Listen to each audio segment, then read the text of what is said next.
కృష్ణా జిల్లా గుడివాడ ఆటోనగర్ అభివృద్ధికి కృషి చేస్తానని ఎమ్మెల్యే వెనిగండ్ల రాము హామీ ఇచ్చారు.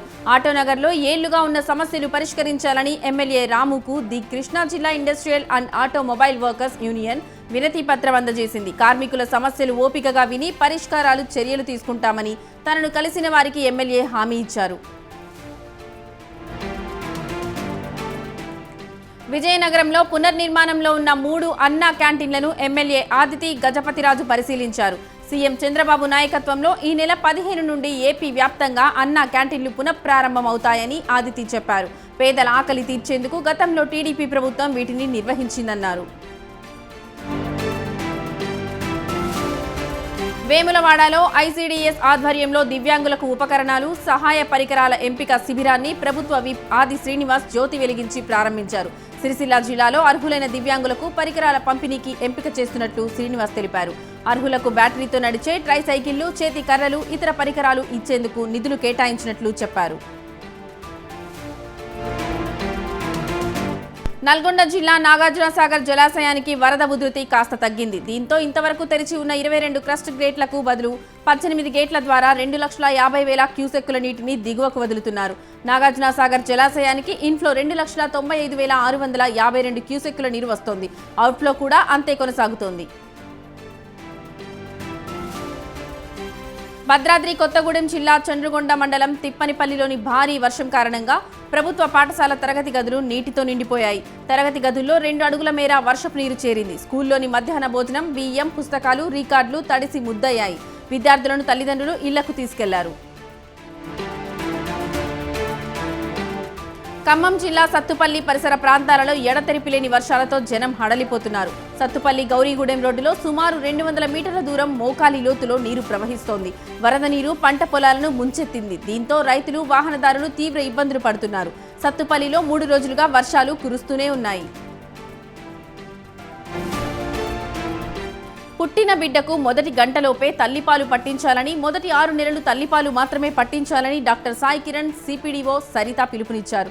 సిద్దిపేట జిల్లా గజ్వేల్ ప్రభుత్వ హాస్పిటల్లో జరిగిన ప్రపంచ తల్లిపాల వారోత్సవాలలో సాయి కిరణ్ మాట్లాడారు. ఈ సందర్భంగా హాస్పిటల్లో బాలింతలు, గర్భిణీలకు పల్లి పట్టీలు, పండ్లు పంపిణీ చేశారు.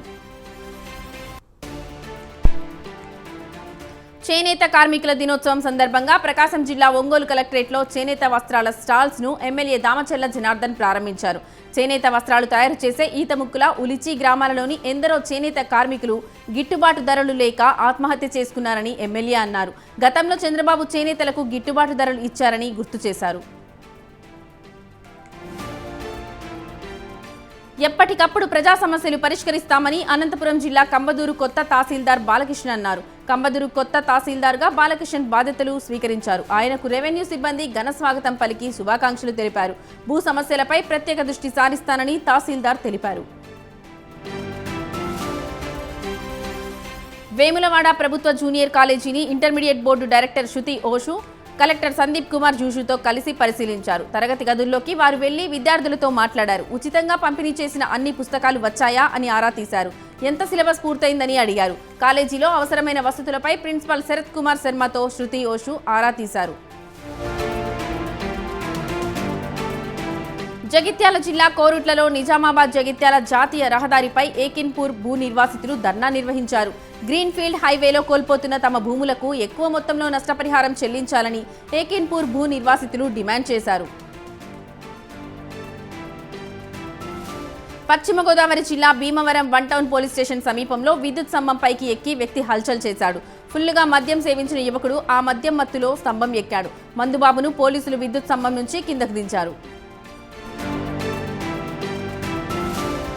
న్యాయవాద దంపతులపై దాడి చేసిన జనగామ పోలీసులపై చర్యలు తీసుకోవాలని హైకోర్టు లాయర్ రామారావు మానవ హక్కుల కమిషన్లో ఫిర్యాదు చేశారు.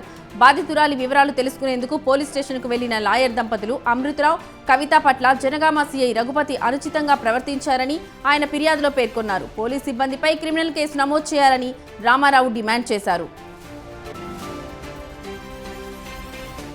యువతకు మార్షల్ ఆర్ట్స్లో ఉచితంగా శిక్షణ ఇచ్చేందుకు ప్రభుత్వం సహకరించాలని మాజీ సైనికుడు కామేశ్వరరావు ప్రభుత్వానికి విజ్ఞప్తి చేశారు.